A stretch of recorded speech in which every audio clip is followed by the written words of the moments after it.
Nah, itu perlu nggak? Dan harus nggak? Yang namanya ini punya saya harus ada namanya nggak?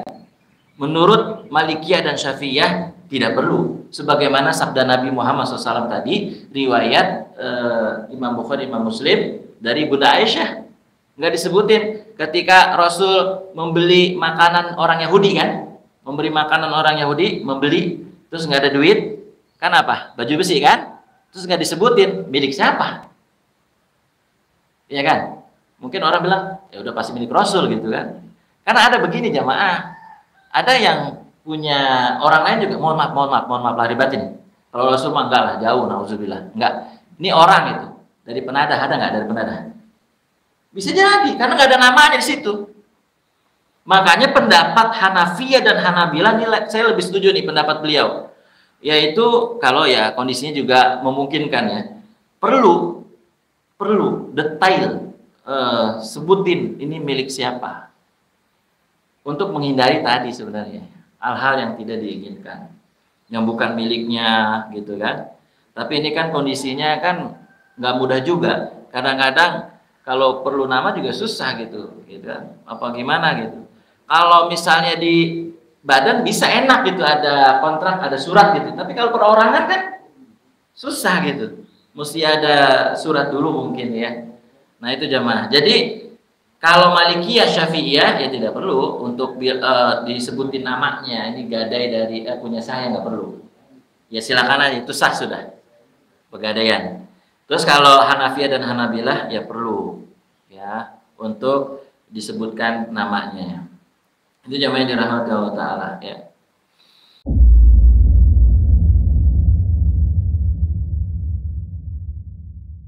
Nah jamaah yang dirahmati Allah Ta'ala, mari kita masuk kepada pelajaran, yaitu bab tentang rohan, tentang pegadaian atau gadai. Di dalam Islam ada hukumnya, ada aturannya tentang pegadaian. Wa in kuntum ala safarin walam tajidu katiban farihanum maqbudah. Allah berfirman begitu tuh. Di dalam surah Al-Baqarah ayat 283. Walam tajidu katiban farihanun maqbudah.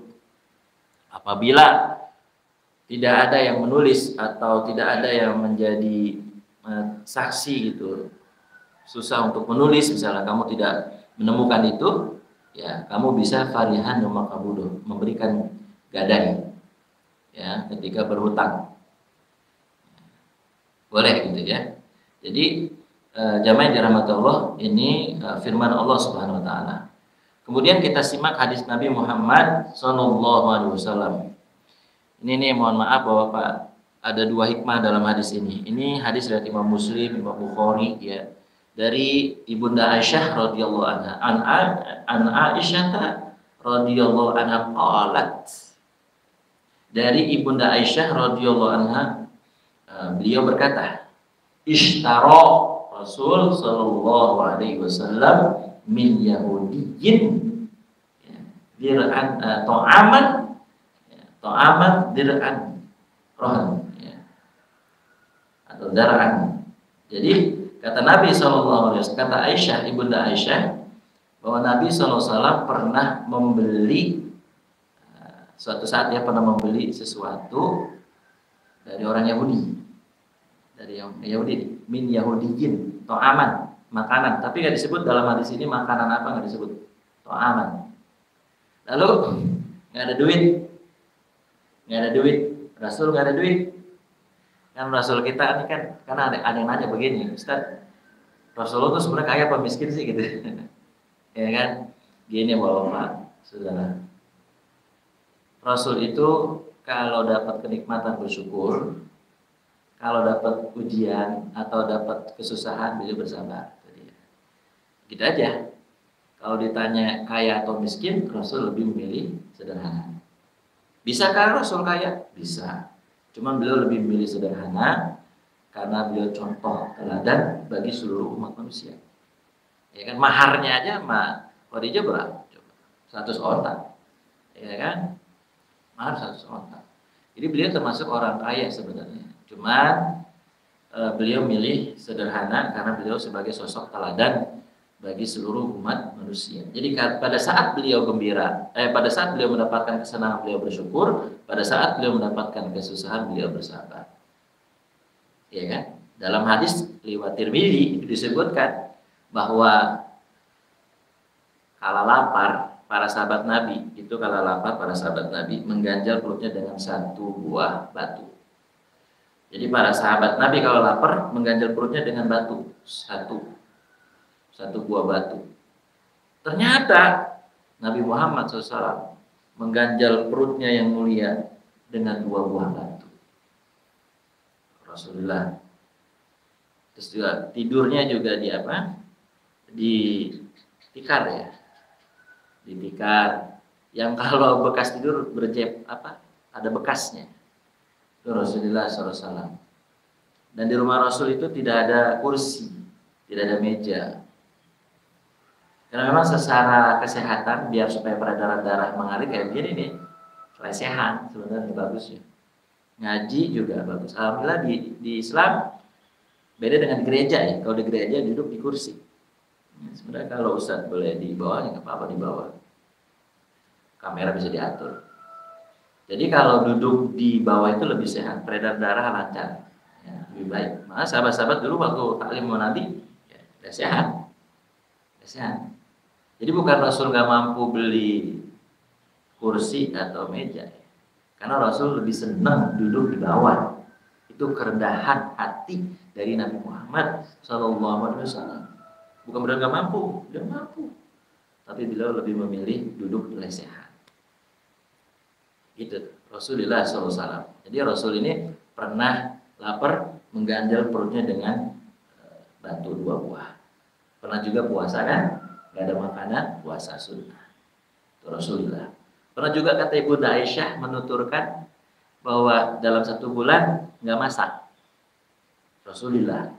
Kata Aisyah dalam riwayat Al-Bukhari bahwa keluarga Muhammad dalam 1 bulan pernah nggak masak, di rumah cuma ada air dan kurma. Jadi nggak masak apa-apa kecuali adanya itu. Nah itu jamaah yang dirahmati Allah. Rasulullah SAW. Jadi Rasul pernah beli makanan dari Yahudi. Jadi kan mau amalah mau boleh-boleh aja, betul kan? Sebenarnya mau beli sama non Muslim juga silakan aja.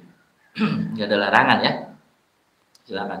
Jadi Rasul pernah beli makanan sama orang Yahudi, cuman kagak ada duit. Rasul jadiin jaminan apa? Ya baju perang, baju besi. Nih saya ada ini, ada baju besi. Nanti kalau saya ada uang saya tebus lagi nih baju besi ini. Itu namanya gadai. Ya, penggadaian atau gadai. Nah, waktu awal pandemi, masya Allah saya kaget itu ngelihat di jalanan pegadaian penuh. Waktu awal ya, waktu terjadi pandemi berjalan beberapa bulan ya, itu pegadaian rame, orang pada ngantri duduk, udah kayak ngantri vaksin, rame banget, masya Allah. Nah, jamaah yang dirahmati Allah Taala, itu hadis yang disampaikan oleh Ibunda Aisyah dari Nabi Muhammad SAW. Ya, Rasul pernah melakukan gadai sama orang Yahudi. Ya, karena nggak ada duit, nggak ada uang. Lalu jamaah yang dirahmati Allah, wal arkanu hiya, dan ada rukun-rukunnya. Ada 5 rukun dari gadai. Jadi harus memenuhi 5 rukun ini. Yang pertama adalah ar-rahin. Ar-rahin adalah ya orang yang mau ngutang gitu, orang yang berhutang. Ar-rahin yang siap untuk menggadaikan barangnya yang dia miliki. Ar-rahin. Itu rukun yang pertama. Rukun yang kedua, al-marhun. Bukan almarhum, bukan almarhum. Al-marhun. Al-marhun itu artinya adalah barangnya. Ya, barang gadaiannya itu al-marhun. Itu rukun yang kedua. Rukun yang ketiga ada al-murtahin. Al-murtahin yang menerima gadai. Yang menerima gadai di sini ini bisa perorangan, bisa badan. Ya. Kayak kita lihatlah di jalan-jalan di toko ruko-ruko ya, ada badan gadai. Jadi bisa perorangan, bisa badan. Kemudian yang ke berapa? 4. Ya. Yang pertama kan orang yang berutang, ya kan, yang siap mau gadein barangnya. Yang kedua, barangnya. Yang ketiga, yang penerima gadai. Kemudian yang keempat, wasyai alladzi fihi ar-rahn, yaitu sejumlah uang, utangnya. Jadi berapa jumlah utangnya itu. Jadi rukunnya itu. Jadi berapa banyak utangnya. Kemudian yang keempat yaitu wasifatu aqdir rahn, yaitu akad, sifat daripada akad rahn itu atau gadai. Itulah rukun dari pegadaian atau gadai. Ini disepakati oleh para ulama. Kemudian yang menjadi khilafiyah, jamaah yang dirahmati Allah Ta'ala, adalah berkenaan dengan arkan syarat-syarat ya, syarat-syarat orang yang berhutang, rohin. Ya, syarat-syaratnya apa? Sama seperti orang berhutang, berakal. Jadi kalau orang gila ya nggak boleh berhutang.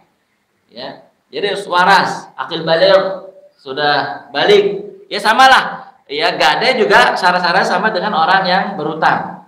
Tapi ada bedanya nih. Kalau untuk gadai, jamaah yang dirahmati Allah Ta'ala, ya, an yakuna ghairu mahjurin alaihi min ahlis sadad. Maka kalau orang yang rohin, yang menggadaikan barangnya, yaitu bukan orang yang tidak bisa mengelola keuangan. Jadi kalau ada orang yang tidak bisa mengelola keuangan, maka tidak berlaku, tertutup ya syarat-syarat daripada gadai ini.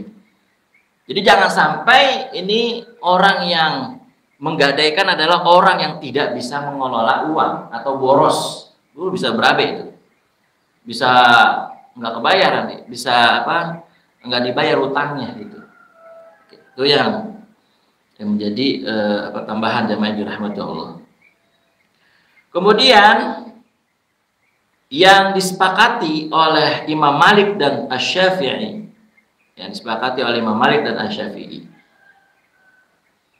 wattafaqa Malik wa Syafi'i annal muflis la yajuzu rahn. Kalau menurut pendapatnya Imam Malik dan Imam Syafi'i atau mazhab Malikiyah dan Syafi'iyah, orang yang bangkrut nggak bisa melakukan gadai. Orang bangkrut, apa yang mau digadain juga? Nggak ada. Ya, orang mau hutang, kemudian akadnya gadai gitu ya. Kemudian dia bangkrut, nggak ada jaminan, nggak ada apa-apa, ya nggak bisa. Ya, ini menurut mazhab Malikiyah dan Syafi'iyah. Wa qala Abu Hanifah yajuz. Tapi kalau menurut Imam Abu Hanifah atau mazhab Hanafiyah boleh. Yang penting sesuai dengan rukun-rukun. Tadi rukunnya ada 4. Itu aja. Kalau udah sesuai dengan itu, ya berarti bolehlah orang melakukan hutang gadai itu. Tadi ada apa? Ada yang menggadaikan rukunnya, yang kedua ada barangnya, yang ketiga ada yang menerima barang, kemudian jumlah utang dan sifat akad daripada gadai ini. Jadi boleh-boleh aja. Ya, sesuai dengan rukun gitu.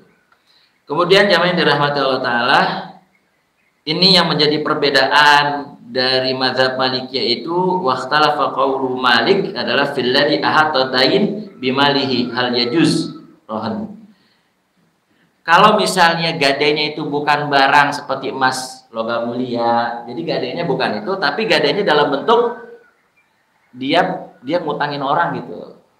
Dia ngutangin orang. Jadi orang punya utang sama dia.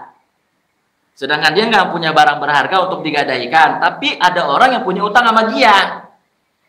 Nah, menurut fal masyhur anhu annau yajuz, dari pendapat Malikiyah yang masyhur itu ya boleh-boleh aja ya. Orang gadainya adalah utang utang dia kepada orang lain yang punya utang sama dia. Boleh. Nanti bayarnya gadainya dia ya, ntar soalnya dia punya utang sama saya, ya itu boleh menurut pendapat madzhab Maliki yang masyhur. Kemudian jamaah yang dirahmati Allah Ta'ala, namun kalau untuk jumhur ulama nggak bisa.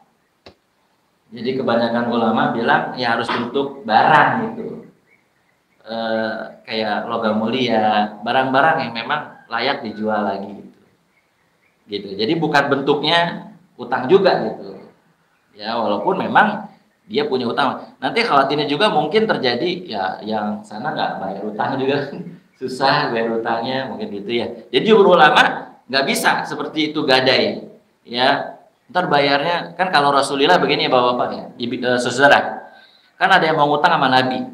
Nabi, saya mau pinjam uang. Nabi bilang apa? Saya nggak punya uang. Tapi silakan kamu minjem sama dia atas nama saya ya. Rasul kan begitu tuh. Ada yang minjem uang, beliau nggak punya uang, sallallahu alaihi wasallam nggak punya uang. Beliau bilang, silakan Anda minjem sama dia atas nama saya, gitu. Begitu kan? Jadi Rasul punya utang sama dia, gitu. Ini kebaikan Rasulullah SAW kepada para sahabat dan kepada umatnya, gitu jemaah. Jadi beliau memang orang yang susah untuk menolak ketika orang meminta bantuan kepada beliau Sallallahu Alaihi Wasallam. Nah, gitu. Jadi nggak boleh ya bentuknya hutang gitu, hutang juga gitu. Hutang bentuknya hutang juga. Ya. Pak Budi mau gadaiin dari Pak Yudis punya utang sama Pak Budi, nggak bisa. Ya. Pak Edi, ya Pak Dokter Edi, deh saya gadaiin ya. Tapi saya nggak punya barang. Tapi ya bentuknya Pak Yudis punya utang sama saya. Ya itulah Pak Yudis yang gadaiin gitu. Itu nggak boleh menurut jumhur. Tapi kalau pendapat yang masyhur di Malikiyah boleh, ya boleh saja. Itu jamaah yang dirahmati Allah yang terjadi perbedaan pendapat di kalangan para ulama. Lalu yang berikutnya, bapak-bapak dan saudara yang dirahmati Allah Taala, wa qalat Syafi'iyah yasihu bi thalathati syurut. Ini kata Syafi'iyah bahwa ada syarat-syarat barang gadai, ya baru bisa sah atau bisa dilakukan gadai.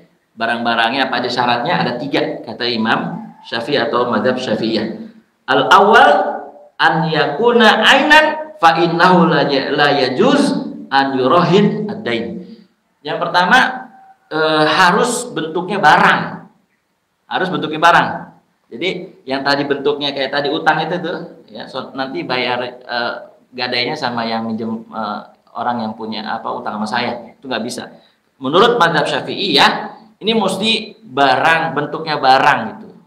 Emas, logam mulia, kendaraan, ya pokoknya barang, bentuk barang gitu. Itu bisa di gadai gitu. Itu yang pertama bentuknya.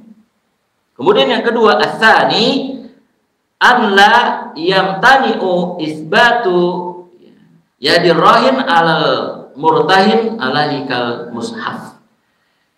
Yang kedua, bentuknya nggak boleh mushaf. Mushaf tahu ya? Ya misalnya nih kitab ini, misalnya buku gitu ya. Itu nggak boleh. Karena bisa dibaca banyak orang, kemudian nggak bisa dipakai, dimanfaatin sendiri gitu untuk dijual gitu jamaah dirahmati Allah. Walaupun misalkan buku ini harganya lebih tinggi daripada yang dia hutang, tetap ya nggak bisa bentuknya seperti itu. Bentuk mushaf gadai nggak bisa menurut Syafi'iyah. Ya, walaupun mungkin hutangnya lebih rendah daripada harga mushaf atau buku. Ya. Jadi nggak boleh bentuknya seperti itu, nggak bisa. Nah, gadai seperti itu nggak bisa.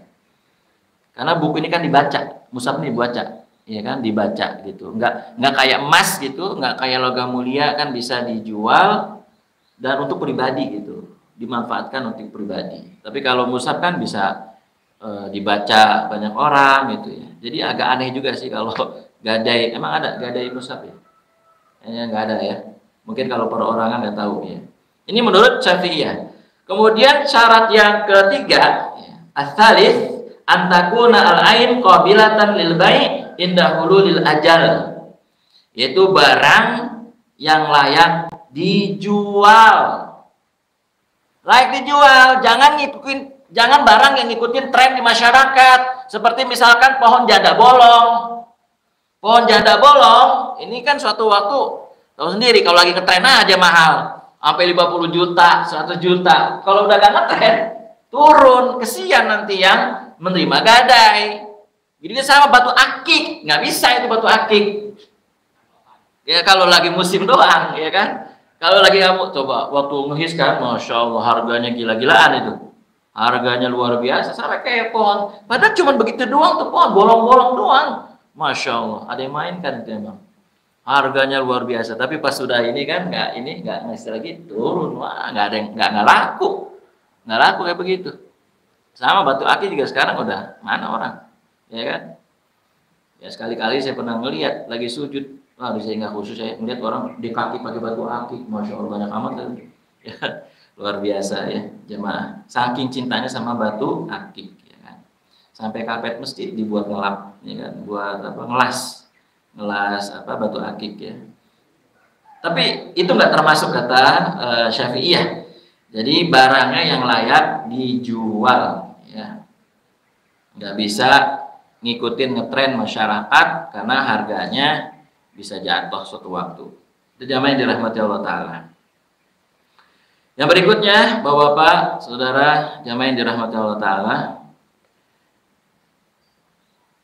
bagaimana tentang gadai yang konvensional dengan gadai yang syariah, ya kan? Karena ada gadai itu yang konvensional, yang syariah. Nah, jamaah yang dirahmati Allah Ta'ala, kalau pegadaian syariah itu dia pakai sistem ijaroh, ya, biaya administrasi, biaya perawatan, biaya sewa kantor, ya administrasi lah. Dan ini menurut fatwa MUI tahun 2000 boleh. Tapi kalau misalkan pegadaian konvensional, ya itu berlipat-lipat. Jadi harus minjemnya 200. Kan kalau pegadaian syariah itu minjem 200 kembali 240, 40-nya itu biaya administrasi.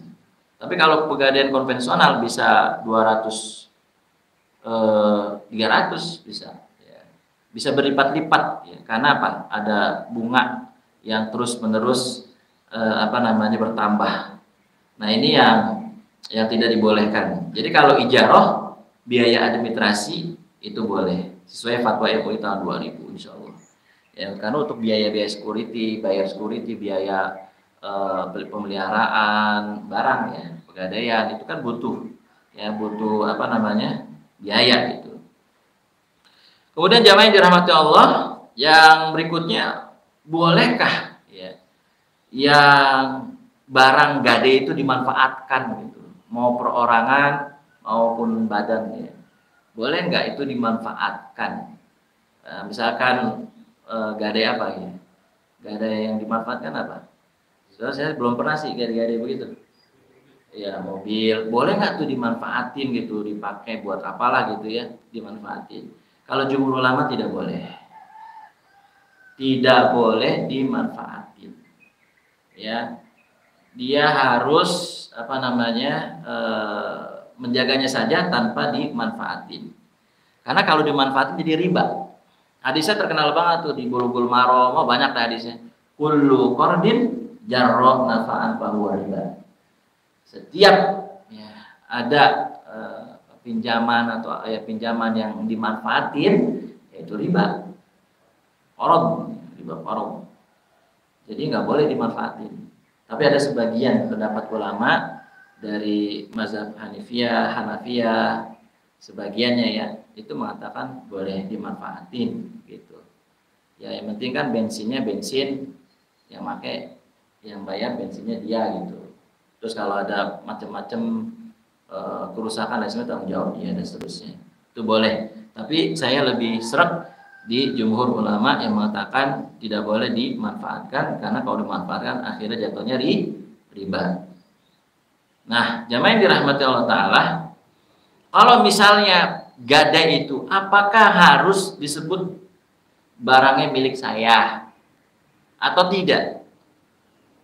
Nah, menurut para ulama jamaah yang dirahmati Allah, menurut mazhab Malikiyah dan Syafi'iyah tidak boleh. Ya, maksudnya apa ya?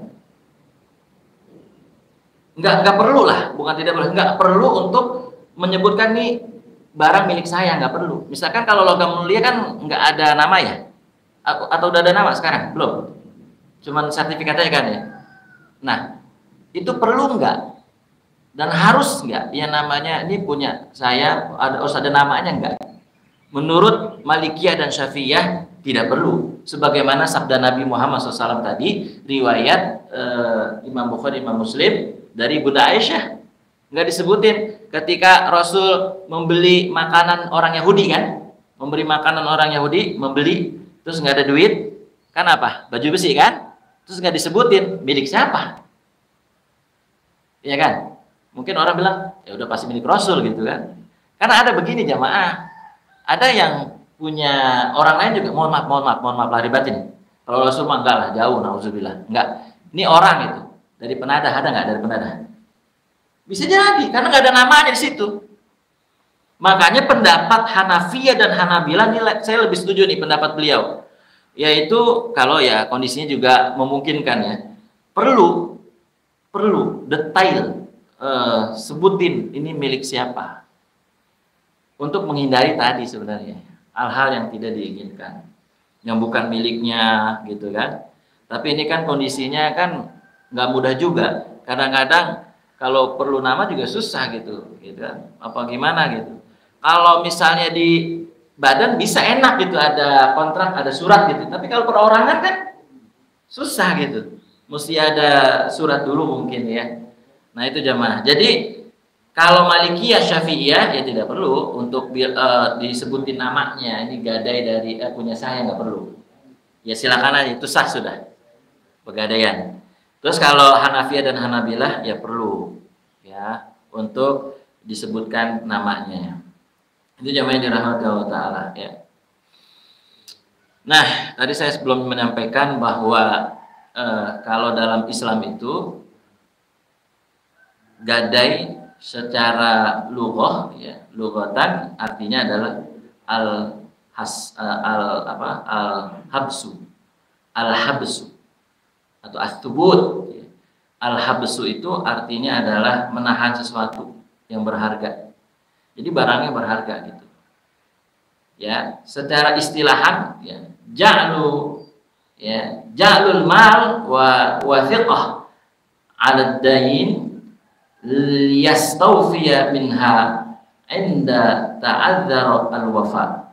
Kalau secara istilah menjadikan suatu harta yang dapat dipercaya agar ketika kita berutang ya, kita orang yang menerima gadai percaya gitu karena kita punya barang ya. Dan nanti kalau misalkan sudah jatuh tempo ternyata dia nggak bisa bayar hutang, ya bisa dijual, diambil sebagian, ya tentu sesuai dengan hutangnya. Kalau hutangnya 1 juta ya 1 juta berarti dijual. Jadi nggak semuanya diambil dalam syariat Islam itu. Ya jual sesuai dengan hutangnya. Itu jamaah yang dirahmati Allah Ta'ala ya. Jadi itu secara bahasa yaitu ja'lul mal wa thiqah 'ala dain liyastawfiya minha 'inda ta'adzara al-wafa. Ya, ada barang supaya percaya gitu, supaya ada jaminan utang saya bakal dibayar nih karena dia punya gadai, barang yang digadai gitu. Ya, jadi jangan sampai nggak ada jaminan gitu, sehingga orang nggak percaya. Makanya kalau KPR juga tuh ya, developer maupun developer langsung kayak mau ke bank kayak itu, kalau misalnya nggak ada jaminan nggak bisa, ditolak. Juga Islam sama, harus ada jaminan. Ya kecuali mungkin orang yang mau ya kayak sahabat Ansor dan Muhajirin ya nggak, ya nggak usah digadai gitu. Jadi itu bapak-bapak yang dirahmati Allah Ta'ala. Jadi kalau gadai jais ya, berarti ya hukum gadai itu jais, boleh ya, berutang dengan gadai barang yang kita miliki ya. Mudah-mudahan bapak-bapak yang dirahmati Allah Ta'ala semua kita ini berusaha untuk terhindar dari hutang ya. Amin ya rabbal alamin, masya Allah. Karena walau bagaimanapun hutang itu memang sangat berat sekali gitu. Beban di akhirat nanti. Ya, semoga sekali lagi kita doain sama-sama saudara kita yang punya hutang segera dilunaskan oleh Allah Subhanahu wa taala ya. Dan tidak ada lagi yang punya hutang di antara kita, karena memang hutang itu sangat berat di akhirat dan juga bisa memutuskan tali silaturahim. Tali silaturahim. Saksinya Pak Halim. Ya. Pak Halim kalau cerita itu punya hutang sama klien, sama siapa gitu, maka kalau ketemu malu karena belum bisa membayar. Ya, samalah seperti kita semua punya hutang, kemudian ketemu orang itu agak sungkan dan malu gitu, kalau belum bisa bayar hutang. Itulah yang kita terus berdoa kepada Allah. Ya, doanya itu ini agar terhindar dari lilitan hutang. Amin ya rabbal alamin. Mungkin sampai di sini yang diskusikan. Tambahan atau pertanyaan silakan dari Bapak dan Saudara sebelum saya tutup dengan doa kafaratul majelis. Silakan Abang Anda Iwan yang dirahmati Allah, silakan.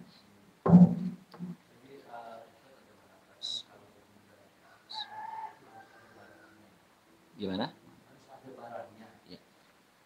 Sementara seperti yang sekarang ini barangnya tidak seperti misalnya surat berharga atau seperti sertifikat deposito itu sebetulnya kan bisa digadaikan juga ya. Itu bukan barang kan, tapi ya fisiknya memang ada berupa paper gitu, seperti itu. Ya. Apakah itu juga ya. Bisa juga ya. Baik, Masya Allah, bagus. Walaupun sudah muda, sepuh, ya, tapi kritis ya, Masya Allah, tajam sekali pikirannya. Baik, memang ada Iwan yang dirahmati Allah Ta'ala yang sama-sama kita muliakan dan sama-sama kita hormati. Orang tua kita, Abang Iwan, ya, pertanyaan sangat bagus. Jadi sebenarnya bahasa saya itu barang, sebenarnya bisa juga selain itu. Ya, masuk kategori sebetulnya. Berarti apa namanya itu? Dokumen atau apa? Kalau yang surat-surat itu berharga, berarti masuk kategori situ. Barang-barang berharga atau surat-surat berharga. Sama aja sebenarnya, apalagi zaman sekarang. Zaman sekarang ya sebab itu, ya kan, ada surat itu termasuk kategori. Kalau memang ada seperti itu, ya samalah dengan barang. Cuma memang saya bahasanya barang itu. Ada ya yang sejenis dengan barang atau tadi surat-surat berharga. Itu bisa masuk kategori di situ. Lagi sekarang begadang kan suka kan terima itu kan, daripada kalau jadul ya mohon maaf zaman dulu gitu kan, nggak kayak zaman sekarang, banyak banget surat-surat berharganya. Ya termasuk di dalamnya sama gitu. Mungkin sama seperti orang akil balik, anak akil balik gitu kan 13 tahun ya, atau sudah mimpi basah. Yang mana duluan dah ya kan? Udah usia 13 tahun kan ada yang belum mimpi basah, atau ada yang belum 13 tahun sudah mimpi basah. Yang mana duluan aja. Ya sama seperti tadi, mohon maaf saya kiasnya itu ya analoginya, karena memang saya tadi nggak nyebut selain barang, yaitu surat-surat berharga. Sama aja insyaallah. Wallahu a'lam bishawab. Silakan.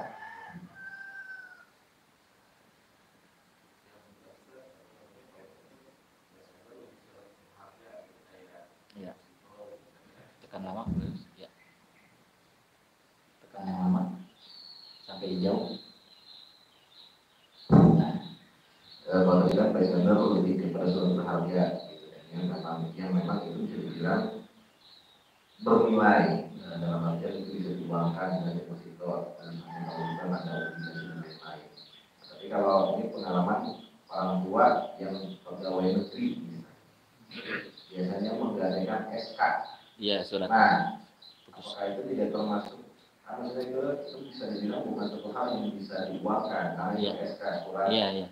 Apa namanya?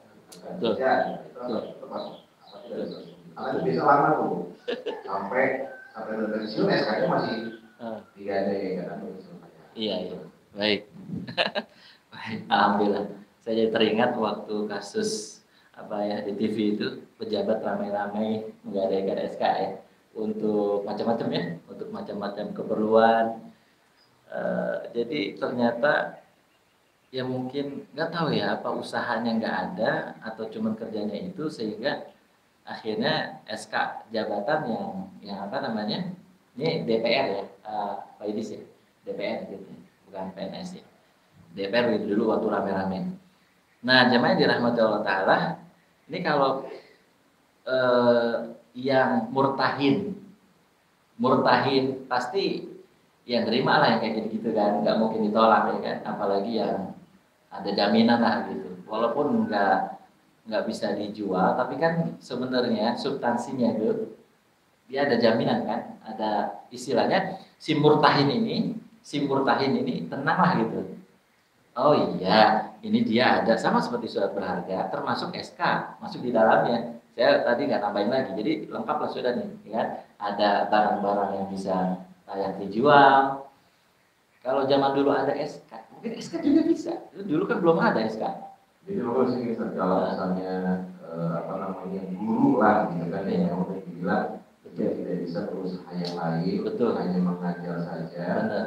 Terus untuk mendapatkan sejumlah uang harus menggadaikan SK-nya. Betul. Bahkan dampaknya sampai pensiun. Iya. Beliau pensiun, hutangnya belum lunas. Dampaknya adalah uang pensiunnya itu diambil oleh bank.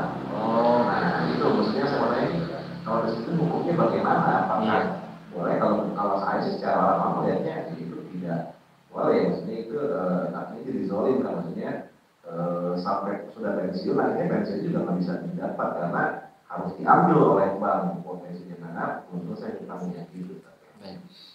Makanya kalau dalam berutang itu memang kan ada perjanjiannya dulu tuh sebelumnya, ada kontrak ya atau ada inilah, ada surat gitu kan. Kalau memang apa namanya itu suatu yang tindak kan, kalau pikiran kita nih ya zolim lah segala macamnya gitu ya, sampai pensiun ternyata belum bisa terbayarkan hutang, terus diambillah dari uang-uang, karena memang kan murtahin ngambilnya dari situ kan, karena kan SK nggak ada jalan lain kan, nggak ada barang lain gitu. Kalau memang misalnya nggak punya, karena gini, ada orang yang mau gadein tapi nggak punya kecuali itu kan, Badis. Gimana coba kalau nggak ada lain kecuali itu kan, yang lain pasti ayahanda atau ibunda nggak mau pakai SK mungkin ya, kalau ada yang lain. Cuman masalahnya kan ini butuh banget, terus adanya itu, ya itulah akhirnya yang digunakan. Cuman ternyata dalam perjalanan itulah resiko dari kalau kita berutang. Ya, jadi kan lebih sengkaunya lagi udah karena kembali lagi dengan jaminan kembar atau apa, pasti kan ada bunga misalnya ya. Konvensional ya. Iya, udah apa namanya udah berhutang, udah pensiun, nggak bisa dapat pensiunnya, uang yang untuk berhutang, terus uang yang jadi kan jadi. Iya. Nah, berarti ini jadi apa ya? Ini menjadi makin ruwet posisinya nih. Gitu. Betul. Ini di konvensional ya. Ya, biasanya kalau dulu mereka ada bank bukan syariah ya, bank DKI atau bank DKI, iya. Iya. Dari sisi pertama, dari sisi tempatnya dulu kan, kalau memang tempat pegadaiannya konvensional, ya memang kita berat untuk mengatakannya.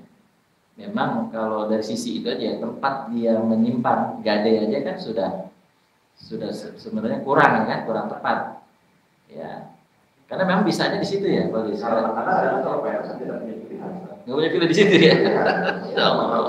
Masya Allah. Jaminannya misalnya ya SK-nya di bank situ, nggak bisa ke tempat lain, nggak bisa ke tempat lain. Jadi misalnya bukan menggadai, tapi karena butuh pinjaman, butuh uang, yang bisa memberikan bank tempat menyimpan, yang menggadaikan SK-nya. Jadi sebenarnya ya tidak ada pilihan.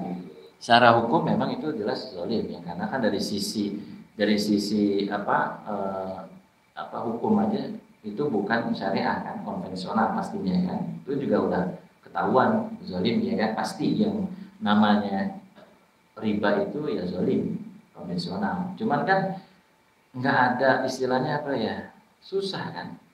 Kalau kita mau cari lain bagaimana gitu. Atau ada cara lain gitu. Tapi selama misalkan ada cara lain, ya maka ini termasuk kezaliman. Tapi kalau misalkan nggak ada cara lain, darurat gitu ya, nggak ada cara lain, memang butuh banget, ya sistem kita beginilah keadaannya. Bahkan Pak Idris, bukan hanya masalah PNS pakai SK ya, kita kan hampir ya, semua kita ini sistemnya kan menginduk ke BI kan, pasti kan. PNS juga gajiannya juga kan dari, bukannya SK ya Pak Idris. Jadi kalau memang kalau bicara riba memang kezalimannya luas ya, luar biasa, ngeri gitu, ngeri banget. Kan sistem kita emang begini, jadi susah juga Pak Idris, kita mau bener lurus gitu agak susah gitu. Makanya jangan diikutin ya, ada fatwa juga, mohon maaf nih, ada fatwa dari toko Bekasi. Jangan diikutin di fatwanya, tapi ada, sempat ada yang mengatakan begini, kalau untuk mencari kebutuhan pokok nggak terpenuhi, misalnya dia lapar, itu boleh jadi wanita jadi prostitusi, menjajakan tubuhnya karena dalam kondisi memang dia butuh itu. Sampai begitu tuh fatwanya. Ya saya kurang setuju juga, tapi itulah, kalau di Bekasi kan memang terkenal banyak banyak aliran macam-macam dari Bekasi. Ya di Bekasi itu.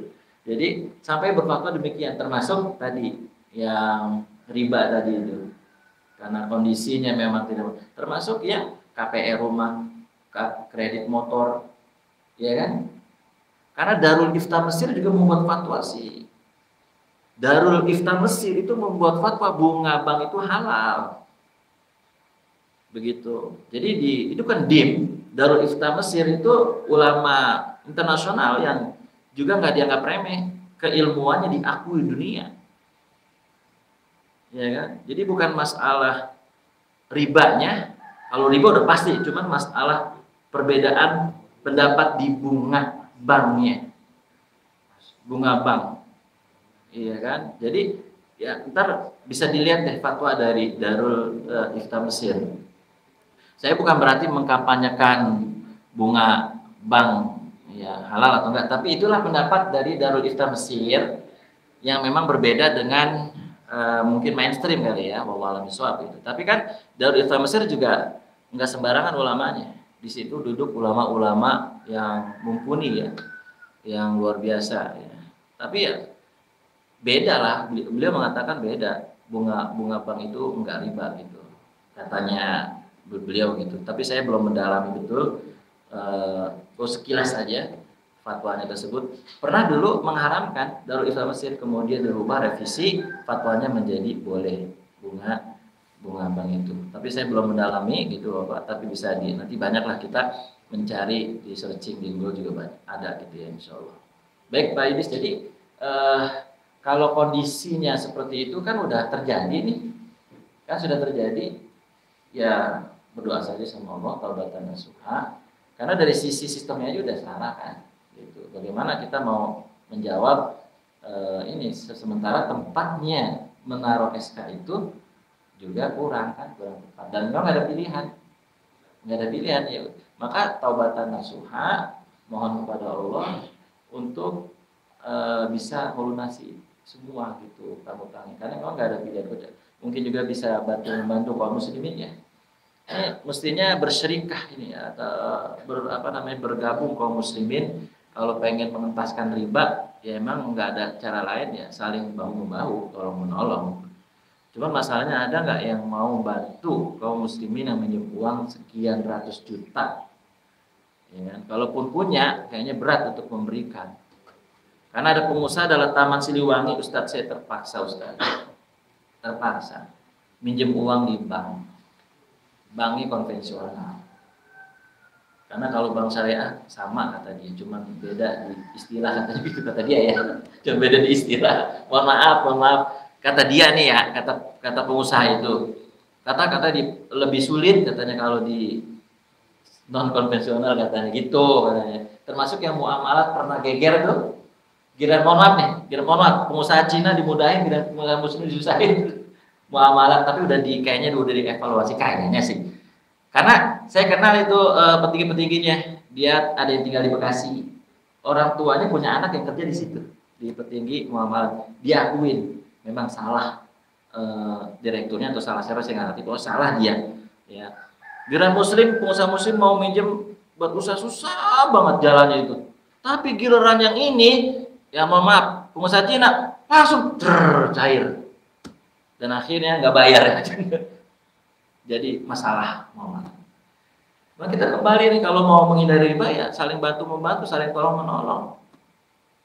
Saling tolong menolong. Kalau enggak ya di sistem begini gimana, susah. Mau nunggu kapan ini? Alamin haji nubuah.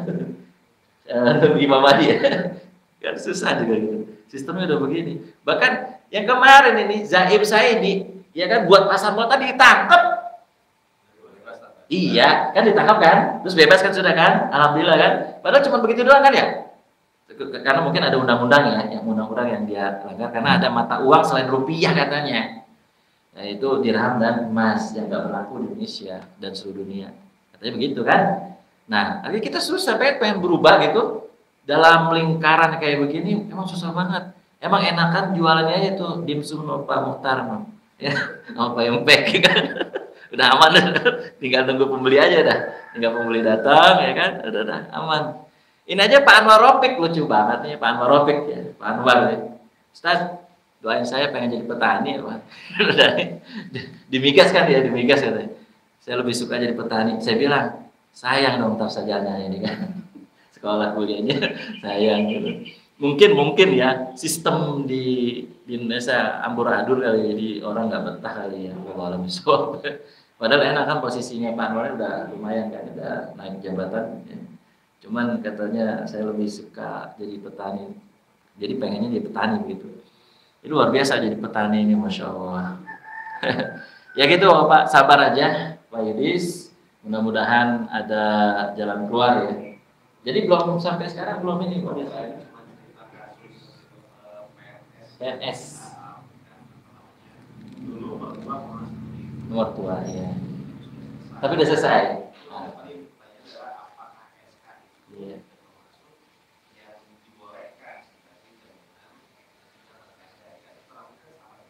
Iya. Termasuk kalau manggil pendapat yang tadi itu, pendapat yang bukan jumhur. Ya kan, yang tadi orang punya hutang sama kita, nah itu gak ada ini, itu termasuk boleh.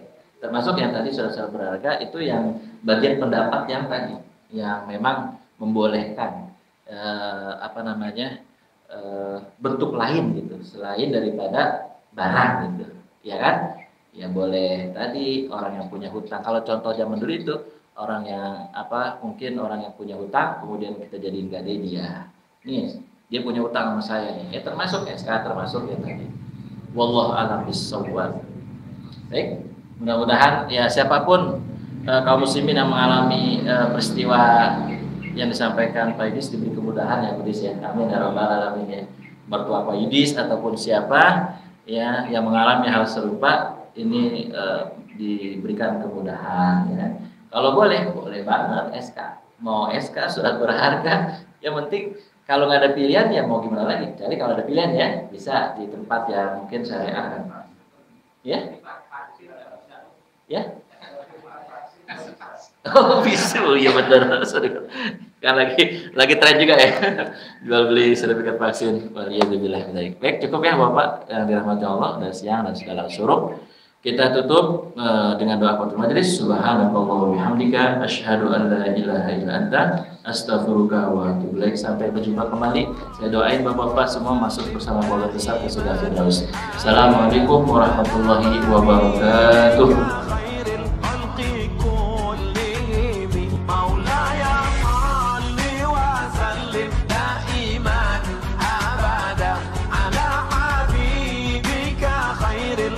Pico.